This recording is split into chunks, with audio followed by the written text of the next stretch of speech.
अब हम लोग अपने चैप्टर साउंड को शुरू करेंगे। तमाम एसएलओस को देखते जाएंगे और उनको करते जाएंगे और अगले पार्ट में हम लोग एक्सरसाइज को कंप्लीट करेंगे। सबसे पहला एसएलओ है describe the production of sound, यानी कि साउंड को किस तरह से प्रोड्यूस किया जाता है। तो साउंड हमेशा प्रोड्यूस होता है वाइब्रेशन से। जब भी कोई सरफेस वाइब्रेट करती है तो उससे साउंड प्रोड्यूस होता है और साउंड को प्रोड्यूस करने का यही वाहिद तरीका है। तो फॉर एग्जांपल एक स्पीकर है या कोई भी सरफेस है, उसके ऊपर एक पर्दा है, तो स्पीकर जिस तरह साउंड प्रोड्यूस करता है वो आगे पीछे पर्दा वाइब्रेट करता है। अब ये पर्दा सबसे पहले आगे वाइब्रेट करेगा तो जो आगे के पार्टिकल्स हैं उनको अगले पार्टिकल्स में ये पुश करेगा और इस तरीके से फिर आपके पास आपकी साउंड वेव जनरेट होना शुरू होगी। जैसे हमने वेव्स में पढ़ा था, साउंड एक लॉन्गिट्यूडनल वेव है। तो जैसे वेव्स के अंदर हमारे पास लॉन्गिट्यूडनल वेव्स में हमारे पास होंगी कंप्रेशंस, ये वाइब्रेट करेगी तो ये पार्टिकल आगे जाकर टकराएगा और फिर ये दोनों पार्टिकल टकराकर ऑपोजिट डायरेक्शन में मूव कर जाएंगे और फिर इस तरीके से आपके पास जो है इसी के साथ साथ आपके पास रेयरफैक्शंस भी होंगी, यानी बीच में कुछ ऐसी प्लेसेस आएंगी जहाँ पर पार्टिकल्स एक दूसरे से दूर मूव कर जाएंगे। ये तब होगा जब वो एक टकराएंगे और उसके बाद वो एक दूसरे से दूर मूव कर जाएंगे ऑपोजिट डायरेक्शन में। तो इनको हम लोग कहेंगे रेयर फैक्शंस। तो इस तरीके से आपके पास एक साउंड की वेव आगे की तरफ प्रोपेगेट करेगी और ये प्रोड्यूस होगी एक वाइब्रेशन से। वाइब्रेशंस एयर के पार्टिकल्स को आगे पीछे मूव करेंगी और एयर के पार्टिकल्स आगे पीछे मूव करेंगे direction of propagation of wave. तो एक लॉन्गिट्यूडनल वेव हो गई। कंप्रेशन और एयर फैक्शंस के थ्रू आपका जो साउंड है वो आगे बढ़ता चला जाएगा।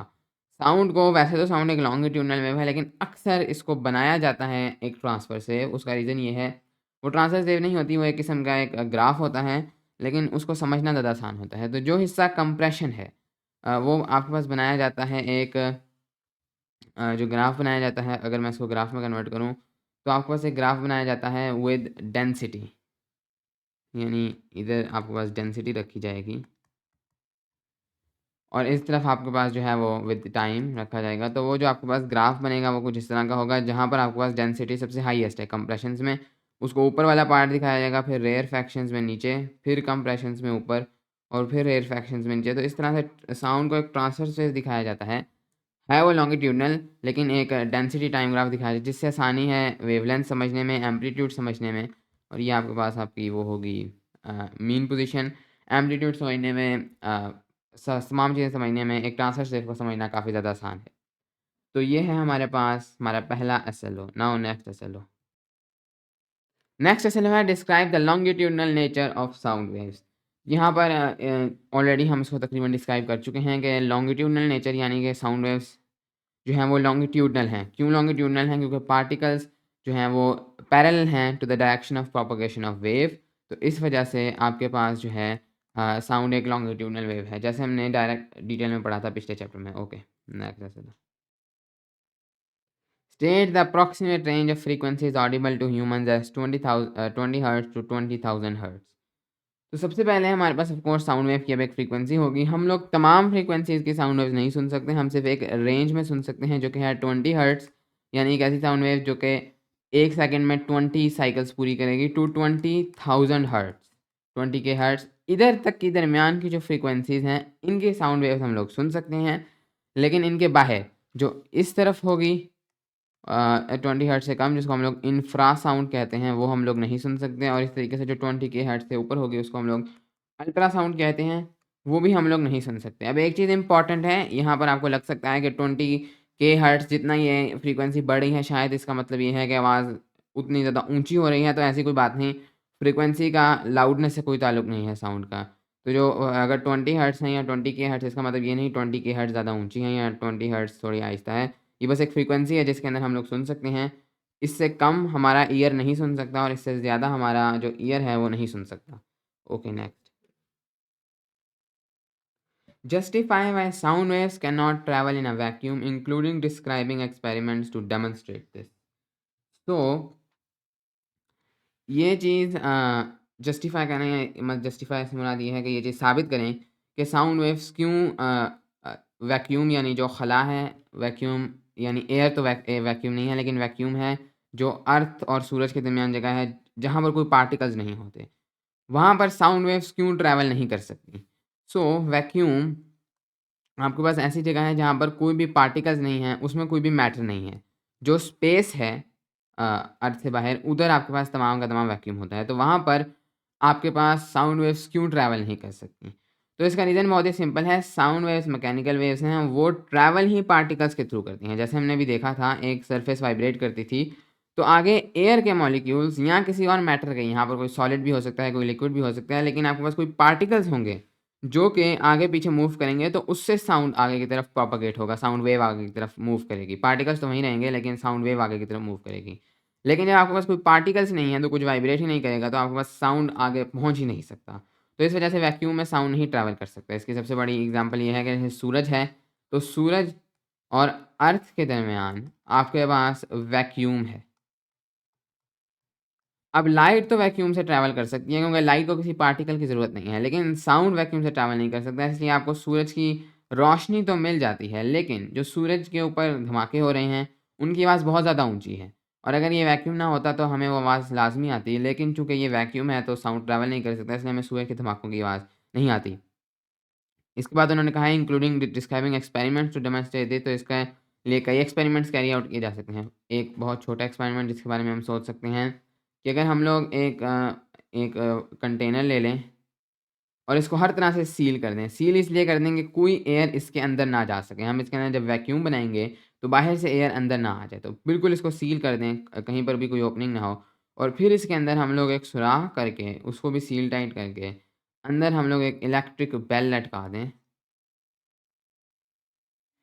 तो जैसे हम फिर इसके अंदर करंट पास करें और हम देखेंगे कि हमारी जो इलेक्ट्रिक बेल है वो बजना शुरू हो जाती है और हमें उसकी आवाज़ आना शुरू होती है। फिर नीचे हम लोग एक वैक्यूम पंप लगाएँ, जिसके थ्रू हम लोग जो है इसके अंदर से हवा सक आउट कर लेंगे और अंदर वैक्यूम बना देंगे। तो हम देखेंगे कि आहिस्ता-आहिस्ता हमें जो आवाज़ आ रही थी वो ख़त्म हो जाएगी और हमें जो आवाज़ आ रही थी वो ख़त्म हो जाएगी और अ, फिर थोड़ी देर बाद ज़ीरो आवाज़ हमें आएगी। तो उसका रीज़न ये है कि अंदर वैक्यूम क्रिएट हो चुका है और अब साउंड ट्रैवल नहीं कर सकता। Okay, next SL. Next SLOs describe how changes in amplitude and frequency affect the loudness and pitch of sound waves.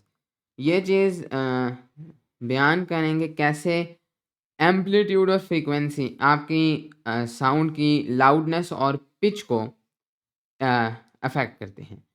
सबसे पहले आपका एम्पलीट्यूड क्या है और आपकी फ्रीक्वेंसी क्या है साउंड वेव की।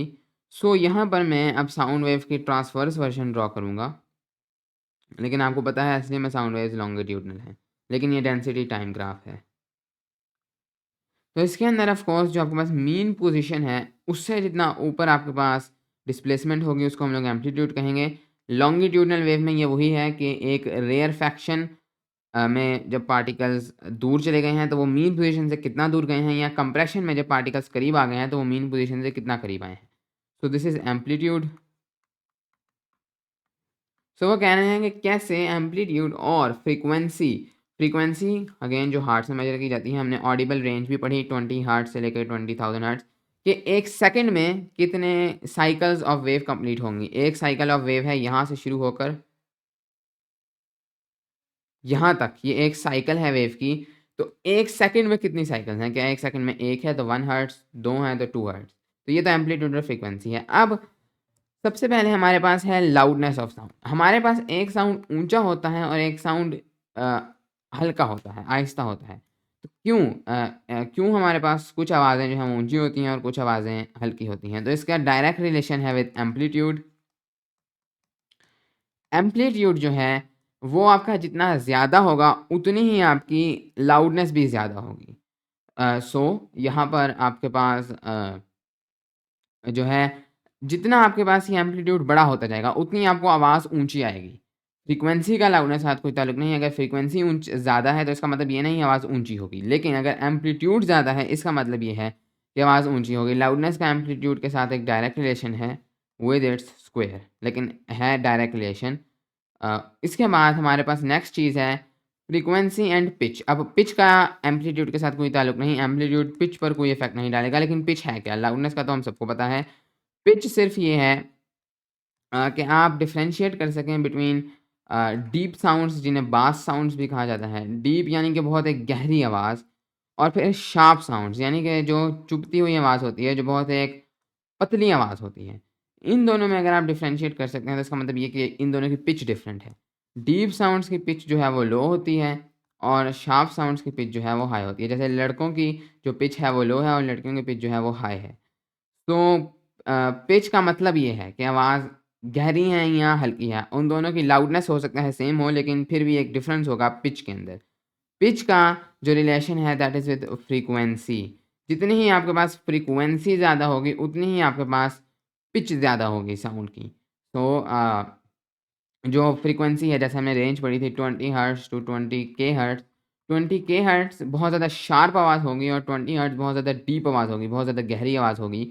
लेकिन ये इन दोनों की लाउडनेस सेम होगी मतलब अगर इनका एम्पलीट्यूड सेम है तो फ्रीक्वेंसी का लाउडनेस पर कोई इफ़ेक्ट नहीं है और एम्पलीट्यूड का पिच पर कोई इफ़ेक्ट नहीं है। तो पिच आपके पास आती है आपकी फ्रीक्वेंसी की वजह से और लाउडनेस आपके पास आती है आपके एम्पलीट्यूड की वजह से। Okay, next. Describe how different sound sources produce sound waves with different timbres, including making reference to the shape of the traces on an oscilloscope. तो ये लफ्ज़ है timbre, इसको प्रोनाउंस timbre किया जाता है। और ये इसका अब क्या मतलब है? तो फॉर एग्ज़ाम्पल अज़्यूम करेंगे 2 आवाज़ें हैं जिनकी लाउडनेस भी सेम है और उनकी पिच भी सेम है या जिनकी एम्पलीट्यूड भी सेम है और उनकी फ्रीक्वेंसी भी सेम है। तो लाउडनेस और पिच तो उनकी सेम है। लेकिन फिर भी आप ये चीज़ डिफरेंशिएट कर सकते हैं कि वो दोनों साउंड्स अलग-अलग हैं।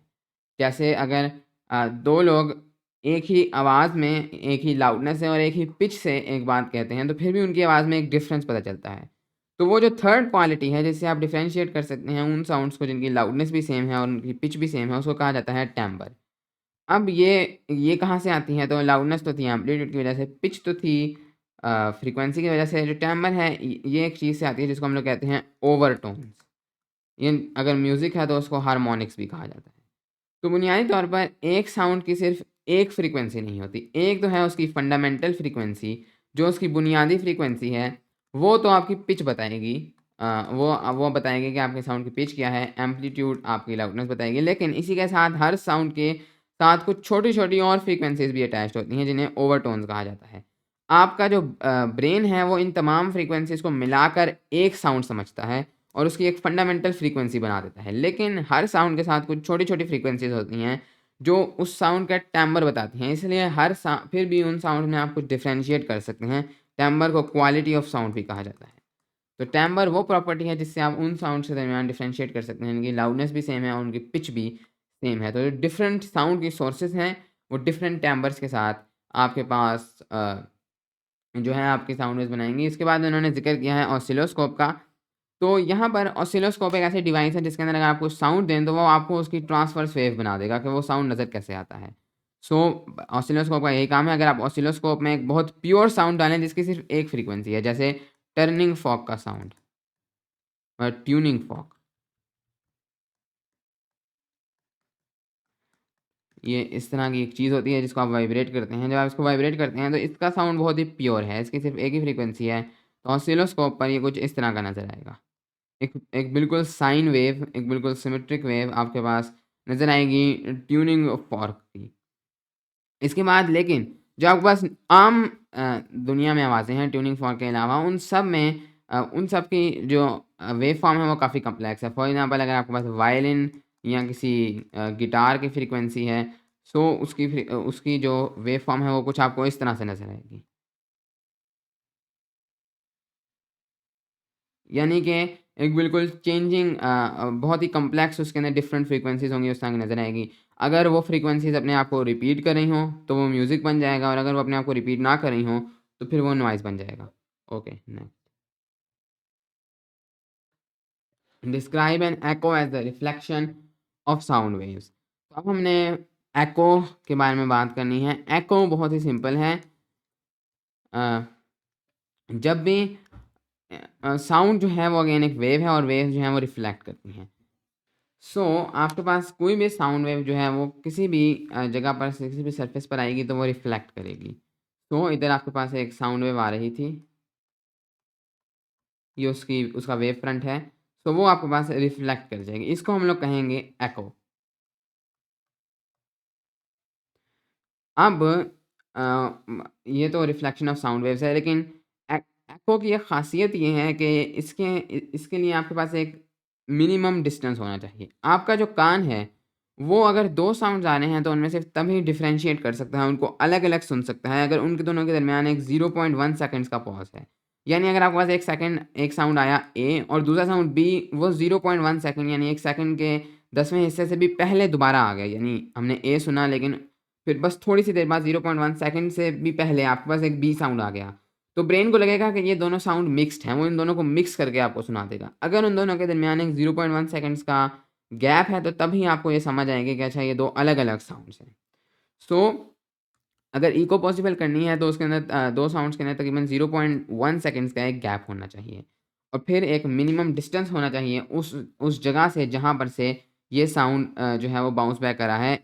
जो रिफ्लेक्शन है वो सबसे ज़्यादा तब होगी जब वो हार्ड सरफेसेस से बाउंस बैक करेगी साउंड। अगर वो सॉफ्ट सरफेसेस से बाउंस बैक करेगा, तो फिर ज़्यादातर साउंड जो है वो एब्ज़ॉर्ब हो जाता है, इतनी एको प्रोड्यूस नहीं होती। तो अगर हम लोग वो डिस्टेंस निकालने की कोशिश करें, तो फॉर एग्ज़ाम्पल यहाँ पर से कोई आदमी बोलता है और उसकी वजह से आपके पास जो है वो प्रोड्यूस होती हैं साउंड वेव्स। तो कितने डिस्टेंस होनी चाहिए कि आप लोग एक एको को सुन सकें? तो उसको हम लोग कह देते हैं डी। और आपके पास जो स्पीड ऑफ साउंड है इन एयर, वो है अप्रॉक्सिमेटली 340 मीटर्स पर सेकंड। ये डिफरेंशिएट करेगा टेम्परेचर के साथ, लेकिन 340 मीटर्स पर सेकंड आपके पास एक नॉर्मल डिस्टेंस है, नॉर्मल स्पीड है साउंड की। तो अगर आपने अब अपनी वो निकालनी है डिस्टेंस, सो हमें पता है v is equal to distance over T. T तो हमारे पास 0.1 सेकंड है, क्योंकि हम मिनिमम निकाल रहे हैं। मिनिमम हमारे पास 0.1 सेकंड्स का एक गैप होना चाहिए, साउंड को इतना टाइम लगना चाहिए वापस आने में। सो v हो गया 340 मीटर्स पर सेकंड। डी जो है, अच्छा यहाँ पर अब हम लोग 2d रखेंगे। 2d हम लोग इसलिए रखेंगे क्योंकि d यहाँ से लेकर यहाँ तक की डिस्टेंस थी, लेकिन जो टोटल साउंड डिस्टेंस ट्रैवल करेगा, वो पहले यहाँ से यहाँ तक जाएगा और फिर यहाँ से यहाँ तक वापस आएगा आपके कान तक, तो वो डबल डिस्टेंस ट्रैवल करेगा। तो इसलिए ये जो d है, ये तो सिर्फ यहाँ से यहाँ तक की डिस्टेंस है, जो डिस्टेंस साउंड ट्रैवल करेगा जो इस फॉर्मूले में आएगी वो 2d होगी। सो ये हो गया 340 मीटर्स पर सेकंड। इसके साथ आप लोग मल्टीप्लाई कर देंगे 0.1 सेकंड जो कि आपका टाइम है, इज़ इक्वल टू 2d।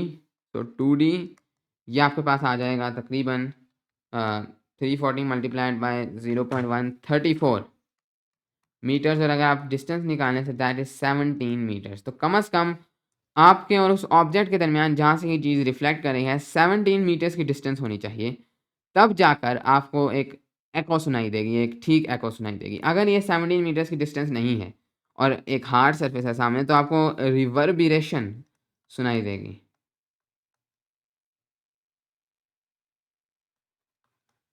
हो सकता है इसके स्पेलिंग में कोई मसला हो, लेकिन ये आपको इस तरह से सुनाई देगी कि आपका वो एक ही साउंड होगा, लेकिन वो आपको थोड़ा लंबा सुनाई देगा। आपके ब्रेन को लगेगा ये साउंड एक ही है, बस वो उसको थोड़ा-सा लंबा कर देगा। लेकिन एको जो असली में आपको अब आपकी आवाज़ दोबारा सुनाई देगी, वो आपको तभी सुनाई देगी जब आपके पास एक 17 मीटर्स के बीच में डिस्टेंस है। ओके, नेक्स्ट है चलो। Justify simple experiments to show the reflection of sound waves. तो यहाँ पर हमने कुछ सिंपल एक्सपेरिमेंट्स दिखाने हैं, जिससे हम लोग ये साबित कर सकेंगे साउंड वेव्स आखिर में रिफ्लेक्ट करती हैं। तो एक बहुत ही बेसिक जो एक्सपेरिमेंट है वो एको का एक्सपेरिमेंट ही है। आप लोग क्या करेंगे, एक बहुत ही बड़े हॉल में खड़े हों, जिसके अंदर कम से कम दूर तक जो डिस्टेंस है आपके खड़े होने से, फॉर एग्जाम्पल आप इधर खड़े होते हैं, तो यहाँ से लेकर यहाँ तक जो डिस्टेंस है that is at least 17 metres. So यहाँ की डिस्टेंस जो है वो आपके पास एट लीस्ट 17 मीटर्स है। तो तब जाकर आप लोग एक एको को सुन सकेंगे। तो फिर आप ये कोशिश करेंगे, यहाँ पर ये एम्प्टी हॉल है, कोई और चीज़ें नहीं मौजूद, क्योंकि कोई और चीज़ें मौजूद हैं वो साउंड को इधर-उधर फैला देंगी, तो साउंड यहाँ तक पहुँच नहीं सकेगा। फिर आप लोग कुछ भी बोलेंगे तो आपको एक एको सुनाई देगी, थोड़ी देर बाद वापस से आपको साउंड सुनाई देगा। तो एक बहुत ही सिंपल एक्सपेरिमेंट है, जिससे आप लोग रिफ्लेक्शन ऑफ साउंड को साबित कर सकते हैं। इस तरह से आप खुद से अपने एक्सपेरिमेंट्स बना सकते हैं, जिससे आप लोग रिफ्लेक्शन ऑफ साउंड वेव्स को साबित कर सकें। अब बुनियादी एक्सपेरिमेंट तो एको का ही है कि आप खड़े हों और फिर आपको आपकी आवाज़ वापस से सुनाई दे। Okay, next. Illustrate a method involving a measurement of distance and time for determining the speed of sound in air. तो यहाँ पर वो कह रहे हैं एक मेथड दिखाएं जिससे आप लोग डिस्टेंस और टाइम को मेजर करके स्पीड ऑफ साउंड निकाल सकें एयर। बहुत ही सिंपल है, हम लोग यहाँ पर एको का यूज़ कर सकते हैं इस मेथड को करने के लिए। आप क्या करेंगे कि आप लोग यहाँ पर खड़े होंगे और फिर आप लोग इधर से जो है कुछ भी बोलेंगे, किसी भी तरीके से बोलेंगे और वो जो है एक से आगे एक वॉल होगी जो कि तकरीबन 17 मीटर से या उससे ज़्यादा की डिस्टेंस आपके पास इधर होगी। तो फिर आप जैसे ही कुछ बोलेंगे तो उसी वक़्त यहाँ से पहले तो आपने अपनी डिस्टेंस मेज़र कर लेनी है, तो वो आपके पास आ जाएगी आपकी डी। उसी वक़्त फिर जैसे ही आप बोलेंगे तो उसी वक़्त एक बंदा स्टॉप वॉच को चलाएगा और फिर जैसे ही आपको एको वापस सुनाई देगी, उसी वक़्त आप लोग स्टॉप वॉच को रोक लेंगे। यानी फ़ौरन से जैसे ही आपको एको सुनाई देगी, उसी वक़्त आप स्टॉप वॉच को रोक लेंगे। कोशिश करें कि आपके पास ये जो डिस्टेंस है ये एग्ज़ैक्टली 17 मीटर्स हो, तो ज़्यादा आसानी रहेगी। देन आपने जैसे ही स्टॉप वॉच से टाइम को रोक लिया तो आपके पास टाइम पता चल जाएगा कि जाने में और वापस आने में उसको कितना टाइम लगा है एको को। तो फिर आपको पता है डिस्टेंस जो आपके पास साउंड ने ट्रैवल की है वो तो 2D है, आपको आपका टाइम अब पता होगा, वो जो भी आपका स्टॉप वॉच पे आया है एंड देन वी आप लोग इसको डिवाइड करके निकाल सकेंगे। इस तरह के एको के बगैर भी आप एक्सपेरिमेंट्स कर सकते हैं। एक्सपेरिमेंट इस तरह से भी किया जा सकता है कि आप खड़े हों, आप कुछ बोलें और उधर एक दूसरा बंदा हो और वो सुने कि उसको आवाज़ कब तक आती है। लेकिन ये करना काफ़ी मुश्किल है क्योंकि ऑलमोस्ट इंस्टेंटली उसको आवाज़ आ जाएगी। तो एको के थ्रू थोड़ा-सा बीच में डिले होता है, तो आपको आप टाइम को एक्चुअली में गिन सकते हैं कि कितना टाइम लगा है। ओके, तो इस तरीके से आप लोग स्पीड ऑफ साउंड निकाल सकते हैं एयर की through measurement of distance and time. State that the speed of sound in air is approximately 330 to 350 metres पर सेकंड। तो इसके अंदर बुनियादी तौर पर हमें बस ये याद रखना है कि जो speed of sound in air है वो 330 से लेकर 350 मीटर्स पर सेकंड तक है। थोड़ा सा डिफरेंस होगा थ्रू टेम्परेचर, जितना ज़्यादा टेम्परेचर हो उतनी ही ज़्यादा स्पीड होगी साउंड की, क्योंकि वो पार्टिकल ज़्यादा वाइब्रेट करे होंगे तो आसानी से वाइब्रेशन हो सकेगी पार्टिकल्स की और साउंड वेव जल्दी गुजरेगी। लेकिन ये आपके पास एक रेंज है और जनरली आपके पास 343 मीटर्स पर सेकंड या 340 मीटर्स पर सेकंड आपके पास आपकी डिस्टेंस होती आपकी स्पीड होती है साउंड की ने, लेकिन उसकी रेंज 330 टू 350 मीटर्स पर सेकंड है। Describe that in general sound travels faster in solids than in liquids and faster in liquids than in gases। तो कह रहे हैं जनरली यानी आम तौर पर जो साउंड है वो सबसे फास्ट यानी उसकी जो सबसे ज़्यादा स्पीड है वो होगी सॉलिड्स में, फिर उससे ज़्यादा तेज़ उससे उससे कम तेज़ वो ट्रैवल करेगा इन लिक्विड्स एंड देन सबसे कम वो ट्रैवल करेगा गैसेस में। तो इस तरीके से आपके पास साउंड की स्पीड होगी जो कि वैरी करेगी। सबसे तेज़ साउंड होगा सॉलिड्स में, फिर लिक्विड में, फिर गैसेस में। इसका रीज़न क्या है? सॉलिड में पार्टिकल्स जो हैं वो बहुत क्लोज़ली पैक्ड हैं, टाइटली पैक्ड होते हैं पार्टिकल्स। तो टाइटली पैक्ड पार्टिकल्स, तो पार्टिकल्स जब इतनी टाइटली पैक्ड हैं तो उनके लिए एक-दूसरे को टकराना और वाइब्रेट करना, साउंड पार्टिकल्स के एक-दूसरे को टकराने से बैक एंड फोर्थ मूवमेंट से आगे बढ़ता है। तो एक-दूसरे को टकराना बहुत आसान है क्योंकि वो बिल्कुल पास-पास हैं, तो साउंड सॉलिड्स में बहुत तेज़ होगा। लिक्विड्स में रिलेटिवली पार्टिकल्स जो हैं वो थोड़ा लूज़ली पैक्ड हैं। सो अब वो पार्टिकल्स पहले थोड़े दूर-दूर हैं, इसलिए उन पार्टिकल्स का एक-दूसरे से टकराना अब थोड़ा मुश्किल है सॉलिड्स के कंपैरिज़न में। इसलिए यहाँ पर सॉलिड्स जो हैं वो लिक्विड्स में थोड़े स्लो होंगे। फिर गैसेज़ में सॉलिड्स सबसे स्लो होंगे, क्योंकि यहाँ पर तो पार्टिकल्स बहुत ही फार अवे हैं। तो अब पार्टिकल्स का एक-दूसरे को टकराना बहुत ज़्यादा मुश्किल है। लेकिन फिर भी गैसेज़ में भी काफ़ी अच्छी स्पीड होती है, 343 मीटर्स पर सेकंड काफ़ी तेज़ है, लेकिन फिर भी अब पार्टिकल्स काफ़ी दूर हैं, तो अब उनका टकराना और मुश्किल है। तो सॉलिड में सबसे तेज़ होगा साउंड, फिर उससे कम लिक्विड में और फिर गैसेज़ में आपके पास साउंड की स्पीड होगी। Okay, next. Define ultrasound as sound with a frequency higher than 20 kilohertz. तो ये ऑलरेडी हम लोग डिफाइन कर चुके हैं कि जो ह्यूमन ऑडिबल रेंज है that is from 12 hertz to 20 kilohertz. जो भी साउंड 20 किलोहर्ट्ज़ से ज़्यादा फ्रीक्वेंसी का है, ऊँचा नहीं ज़्यादा फ्रीक्वेंसी का है, उसको हम लोग कहते हैं अल्ट्रा साउंड। इसको हम लोग सुन नहीं सकते। ये मौजूद होगा लेकिन हम इसको सुन नहीं सकेंगे, हमारे कान इसको नहीं सुन सकते। Okay. Illustrate and analyze the usage of ultrasound in cleaning, prenatal and other medical scanning, and in sonar including calculation of depth or distance from time and wave speed. तो अब अल्ट्रासाउंड के यूजेस क्या हैं? तो सबसे पहला जो ultrasound का यूज़ है दैट इज़ इन क्लीनिंग। अब अक्सर जो चीज़ों को क्लीन करना होता है जैसे ज्वेलरी वगैरह या कोई भी आपके पास चीज़ है जिसको साफ़ करना है, तो उसके अंदर बहुत छोटे-छोटे जगह होती हैं, उसको साफ़ करना रगड़-रगड़ के वो बहुत मुश्किल होता है। तो उसका एक बहुत ही प्रिसाइज़ और अच्छा तरीका और जो डैमेजिंग भी ना हो यानी उससे आपके जो मटेरियल है उसको कोई डैमेज नहीं होता। वो आपके पास अल्ट्रासाउंड का तरीका है। आप लोग क्या करते हैं कि एक टैंक लेते हैं और उस टैंक के अंदर कोई भी डिटर्जेंट या इवन पानी भी रख सकते हैं, जो भी चीज़ उसको साफ़ कर सके। तो आप लोग पानी या कोई भी डिटर्जेंट ले लेंगे और उसके अंदर आप अपनी चीज़ को डालेंगे। तो फॉर एग्ज़ाम्पल ये काफ़ी एक कॉम्प्लेक्स टाइप की ऑब्जेक्ट है जिसको हमने साफ़ करना है। इसके अंदर जो छोटी-छोटी जगह हैं वहाँ से हमने जो है वो मैल वगैरह और सब कुछ निकालना है। तो हम क्या करेंगे कि ऊपर से इसके अंदर अल्ट्रासाउंड मारेंगे। अब इसको सुन तो आप सकेंगे नहीं, कोई शोर मचेगा नहीं, लेकिन अल्ट्रासाउंड की चूँकि फ्रीक्वेंसी बहुत ज़्यादा है, तो अल्ट्रासाउंड आपका जो पानी है उसको बहुत ज़्यादा तेज़ी से हिलाना शुरू कर देगा, उसको बहुत ज़्यादा तेज़ी से वाइब्रेट करना शुरू कर देगा क्योंकि अल्ट्रासाउंड इसके अंदर से ट्रैवल करेगा पानी के अंदर से और पानी जो है वो बहुत ज़्यादा तेज़ी से जो है वो वाइब्रेट करना शुरू हो जाएगा, इसको कैविटेशन कहते हैं।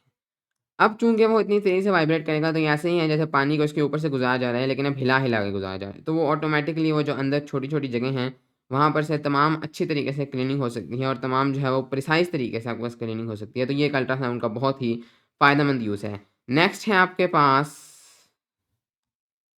नेक्स्ट है आपके पास जो यूज़ है that is in medical scanning. अब अल्ट्रासाउंड क्या कर सकता है कि अल्ट्रासाउंड एक साउंड वो है एक साउंड वेव है, सो वो ऑफ कोर्स रिफ्लेक्ट करेगी थ्रू सरफेसेस लेकिन एयर में से वो पास आउट कर जाएगी। तो क्या किया जाएगा कि अगर आपकी ये बॉडी है, तो यहाँ पर से आपके पास अल्ट्रासाउंड अंदर भेजी जाएगी और बिल्कुल जिस तरह का एक्स-रे काम करती है तो आपके डिफरेंट ऑर्गन्स होंगे, वहाँ पर से अल्ट्रासाउंड जो है वो वापस रिफ्लेक्ट कर जाएगी। और चूँकि इसकी वेवलेंथ बहुत कम है, इसकी फ्रीक्वेंसी ज़्यादा है तो वेवलेंथ कम है, तो इस वजह से ये जो छोटी-छोटी डिटेल्स हैं आपके ऑर्गन्स में उनको भी कैप्चर करेगी और वापस आ जाएगी। और यहाँ पर एक कैमरा मौजूद होगा, जो कि उन वो जगह जहाँ से अल्ट्रासाउंड वापस आ रहा है उनको मैप कर देगा एक पेज के ऊपर। तो इस तरीके से आपकी जो बॉडी है उसका एक प्रिंट आपके पास एक पेज के ऊपर आ जाएगा और ये सेफ है फ्रॉम एक्स रेज़ क्योंकि एक्स रेज़ आयोनाइज़िंग रेज़ हैं, लेकिन अल्ट्रासाउंड कोई आयोनाइज़िंग रेज़ नहीं है, अल्ट्रासाउंड से आपको कोई नुकसान नहीं हो सकता। इसके बाद जो फाइनल यूज़ है अल्ट्रासाउंड का दैट इज़ इन सोनार। सोनार है साउंड नेविगेशन एंड रेंजिंग। अब साउंड नेविगेशन एंड रेंजिंग क्या है कि आपके पास एक इसको इसका इस्तेमाल इस तरह से किया जाता है कि अगर आपके पास ओशन है पानी का और उसके ऊपर आपके पास एक शिप जा रही है, तो ये शिप्स वगैरह इसका यूज़ करती हैं सबसे पहले ओशन की डेप्थ निकालने के लिए। अगर ये ओशन बेड है तो यहाँ पर से वो अल्ट्रासाउंड मारेंगी और नीचे कोई वाइल्ड एनिमल्स हैं वो डिस्टर्ब नहीं होंगे क्योंकि मोस्ट वाइल्ड एनिमल्स भी अल्ट्रासाउंड नहीं सुन सकते और इसी तरीके से इंसान भी डिस्टर्ब नहीं होंगे। नीचे ये मारी जाएगी और फिर ये वापस ऊपर आएगी अल्ट्रासाउंड। तो इधर से अगेन आप लोगों को पता होगा आप लोग वो जो है टाइम कैलकुलेट करेंगे कि कितना टाइम लगा इसको जाने में और वापस आने में। आपको स्पीड पता होगी साउंड की इन वाटर। तो इस तरीके से आप लोग अपनी डिस्टेंस कैलकुलेट कर सकेंगे यानी 2D आप कैलकुलेट कर लेंगे एंड देन उसके बाद आप लोग डिस्टेंस उसको डिवाइडेड बाय 2 करके आप डिस्टेंस निकाल सकेंगे। तो यहाँ से आप लोग कैलकुलेशन कर सकेंगे कि एक जगह पर आपके पास जो वाटर का लेवल है वो कितना है। इसके अलावा जो आर्मी है वो इसको यूज़ करती हैं सबमरीन्स को डिटेक्ट करने के लिए। अगर कोई सबमरीन इधर नीचे थी, तो अल्ट्रासाउंड इधर गिरेगा, सबमरीन को तो कुछ पता नहीं चलेगा क्योंकि उसे आवाज़ तो कोई आएगा नहीं। लेकिन वापस से जो आपके पास अल्ट्रासाउंड है वो ऊपर चला जाएगा और अब हम जैसे ही उनको वो देखेंगे कि अब जो हमने डिस्टेंस कैलकुलेट की है वो इतनी कम है कि आम तौर पे वाटर की तो इतनी डिस्टेंस होती नहीं। इसका मतलब नीचे कोई ऑब्जेक्ट है, तो उन्हें पता चल जाएगा कि नीचे कोई ना कोई ऑब्जेक्ट मौजूद है। Okay, next question.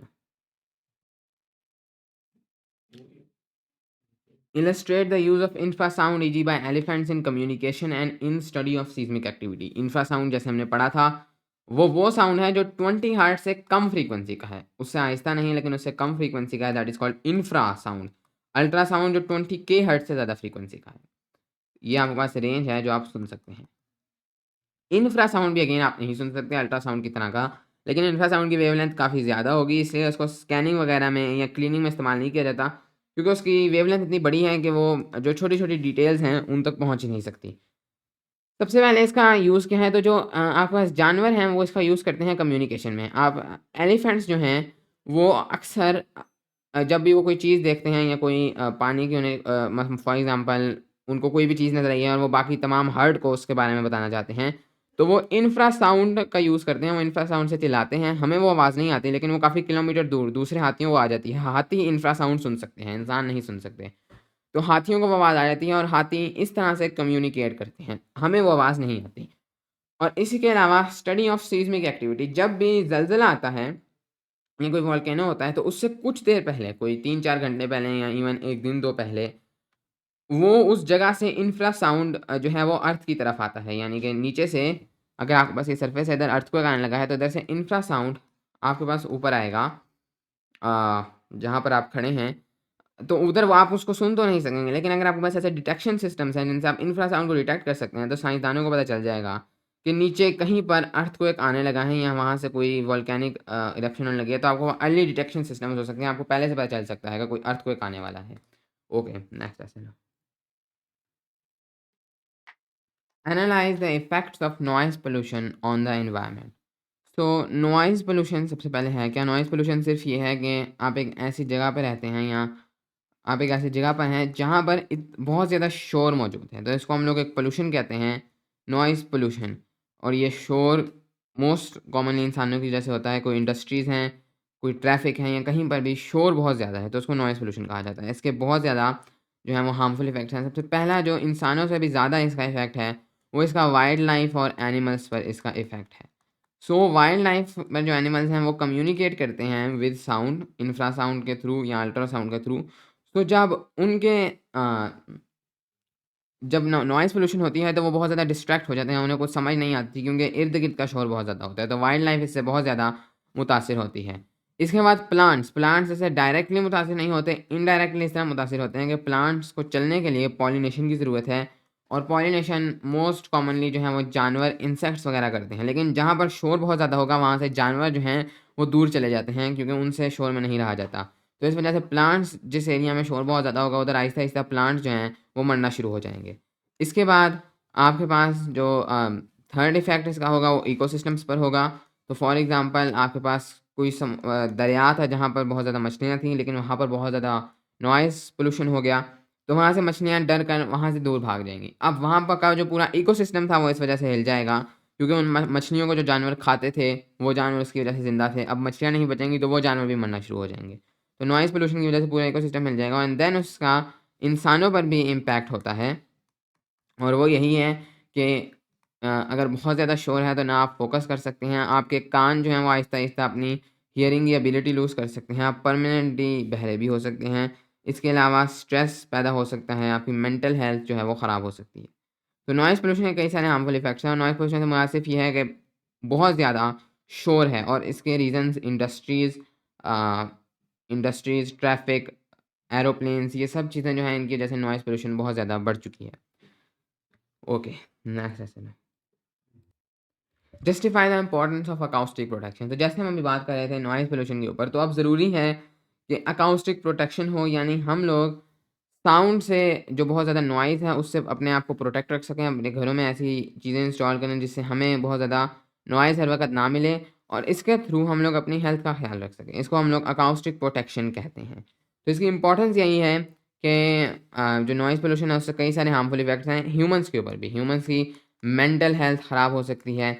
आपके पास जो है स्ट्रेस बढ़ सकता है और इसके अलावा आपके पास जो फ़ोकस है, यानी आप जो किसी काम के ऊपर फ़ोकस कर रहे हैं, वो आपके पास ख़राब हो सकता है और आपके पास जो हियरिंग लॉस है, वो भी हो सकता है। तो नॉइज़ आपके लिए बिल्कुल भी अच्छी नहीं है। तो अकाउस्टिक प्रोटेक्शन बहुत ज़रूरी है, जिसके कई तरीके हो सकते हैं। आप अपने घरों में बैरियर्स लगाते हैं या आप जो है वो ईयर प्लग्स पहनते हैं बहुत ज़्यादा नॉइज़ वाली जगह पर। लेकिन अकाउस्टिक प्रोटेक्शन की इम्पोर्टेंस बहुत ज़्यादा है और इसकी जस्टिफ़िकेशन यही है कि इससे आपकी हेल्थ पर बहुत बुरा असर पड़ता है अगर आप अकाउस्टिक प्रोटेक्शन ना करें तो। Describe how knowledge of the properties of sound waves is applied in the design of buildings with respect to acoustics. ये बताएं कि कैसे बिल्डिंग्स को डिज़ाइन किया जाता है अकाउस्टिक्स के मुताबिक, यानी कि किस तरह से डिज़ाइन किया जाता है ताकि हम साउंड वेव्स का पूरा पूरा फ़ायदा उठा सकें। सबसे पहले है आपके पास रिफ्लेक्शन का कैसे फ़ायदा लिया जाता है। तो वो जो आपके पास बड़े-बड़े हॉल्स होते हैं, कॉन्सर्ट हॉल्स या पब्लिक गैदरिंग्स की जगह, वहाँ पर ये इंश्योर किया जाता है कि आपके पास मैक्सिमम रिफ्लेक्शन हो साउंड वेव्स की। एको ना हो लेकिन रिफ्लेक्शन हो, जिससे पूरा जो हॉल है, वहाँ पर आपके पास जो है तमाम ऑडियंस तक आपकी आवाज़ पहुँच सके। तो जैसे फॉर एग्ज़ाम्पल अक्सर स्टेजेस के ऊपर, अगर ये एक स्टेज है तो इसके ऊपर ऊपर टॉप वाली साइड पर कुछ इस तरीके से चीज़ें लटकाई जाती हैं, जिनको अकाउस्टिक पैनल्स कहा जाता है, ताकि जो भी यहाँ पर बात की जा रही है, वो उन पैनल से जाकर रिफ्लेक्ट हो और फिर तमाम ऑडियंस तक आ सके। इसी तरीके से अगर आपके पास वॉल्स हैं, तो वॉल्स के ऊपर टिल्ट करके ये चीज़ लगाई जा सकती है, ताकि वॉल से भी ये रिफ्लेक्ट होकर इनके ऊपर ऐसा मटेरियल होगा जो साउंड इसको रिफ्लेक्ट करेगा। ये पूरे हॉल के अंदर जो है वो फैल जाए। लेकिन दूसरी चीज़ ये इंश्योर की जाएगी कि एको कोई ना हो, क्योंकि एको से जो मज़ा है वो ख़राब होगा। तो उसके लिए ये इंश्योर किया जाता है कि पहले तो हॉल इतना बड़ा ना हो। अगर हॉल इतना बड़ा है, तो वो जो हॉल की दूसरी वाली जगह है, वहाँ पर आपके पास सॉफ्ट मटेरियल्स हों। क्योंकि जो सॉफ्ट मटेरियल्स हैं, वो इतना साउंड रिफ्लेक्ट ही नहीं करने देते, तो एको आपके पास ऑटोमैटिकली कम हो जाएगी। तो सबसे पहला तो साउंड का यूज़ ये है। नंबर 2 पर है आपके पास डिफ्रैक्शन। सो बिल्डिंग्स में ये चीज़ें इंश्योर की जाती हैं कि आपके पास अगर कोई हिडन कॉर्नर है, तो उधर भी आपके पास आवाज़ पहुँच सके। यानी ये उन बिल्डिंग्स की बात हो रही है जहाँ पर आपके पास वो जो है एक पब्लिक गैदरिंग हो और आपने कोई स्पीच करनी हो, हॉल्स वगैरह।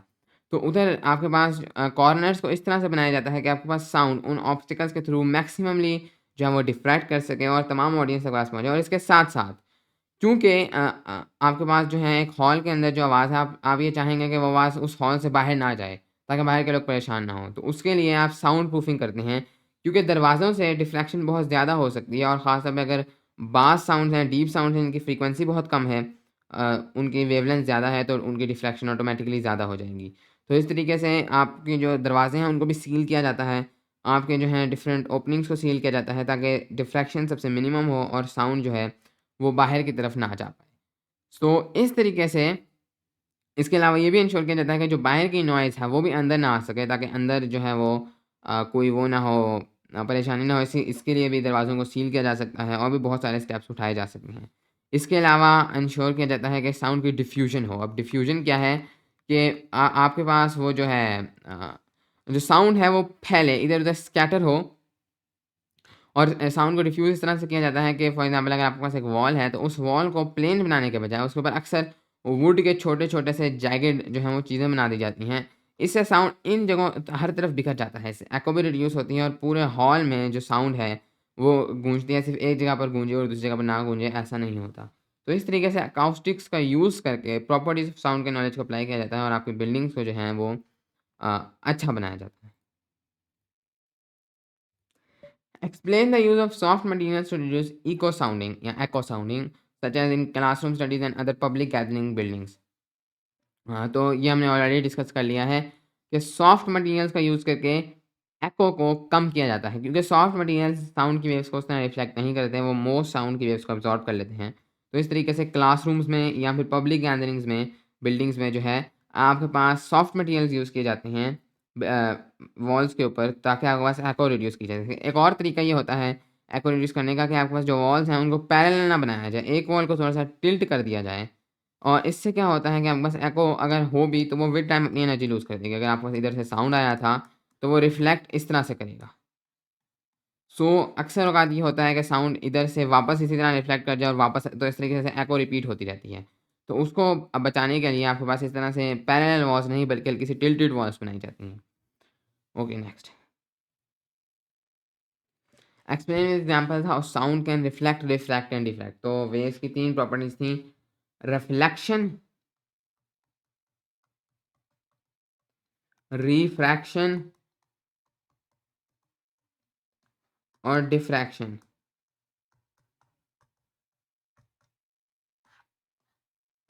सो वेव्स की ये प्रॉपर्टीज़ हैं, ऑफ कोर्स साउंड भी ये चीज़ करता है। तो हम एग्ज़ाम्पल्स के साथ जल्दी से देखेंगे कि कैसे साउंड रिफ्लेक्शन करता है। इसके बारे में तो हम ऑलरेडी बात कर चुके हैं। रिफ्लेक्शन ऑफ साउंड अगर एक ख़ास डिस्टेंस से हो तो उसको हम लोग एको भी कह सकते हैं।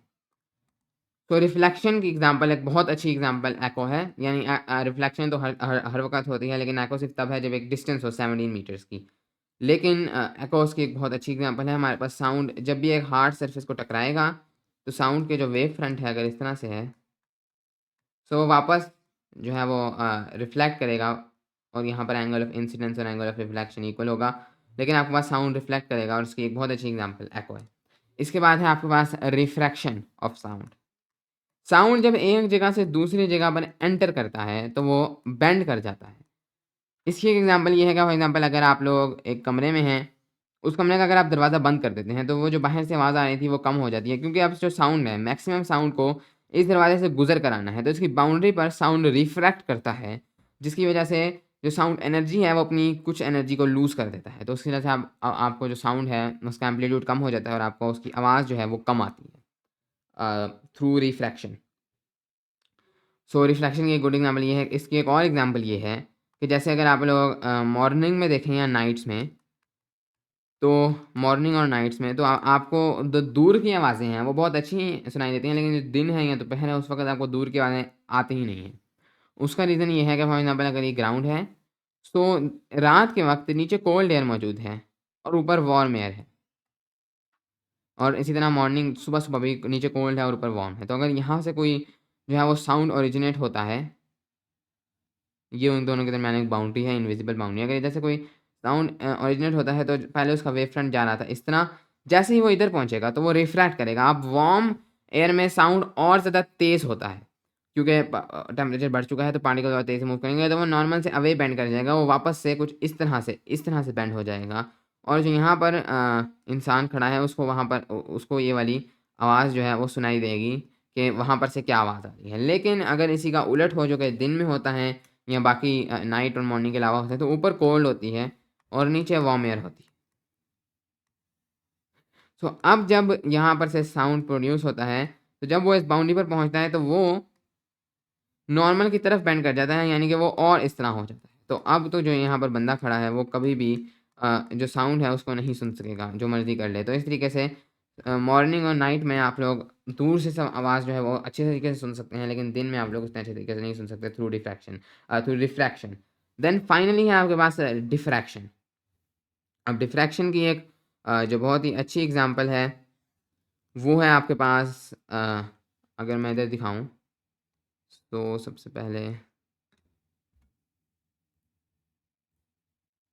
सो डिफ्रैक्शन जो डिफ्रैक्शन ऑफ साउंड है, वो तो वही है जिसके बारे में हमने डिफ्रैक्शन ऑफ वेव्स के बारे में बात की थी, कि कोई भी ऑब्स्टिकल अगर होगा, तो उस ऑब्स्टिकल के एज के अराउंड या कॉर्नर के अराउंड, या अगर कोई ओपनिंग है, सो उस ओपनिंग के कॉर्नर्स के अराउंड आपके पास कोई भी साउंड की वेव आ रही थी, तो वो बेंड कर जाएगी। अगर वो इस तरह से ऑब्स्टिकल था तो वो अंदर की तरफ बेंड कर जाएगी, और अगर वो इस तरह से ऑब्स्टिकल था, ओपनिंग थी, तो ऑफ कोर्स जो साउंड की वेव है वो बाहर की तरफ बेंड कर जाएगी।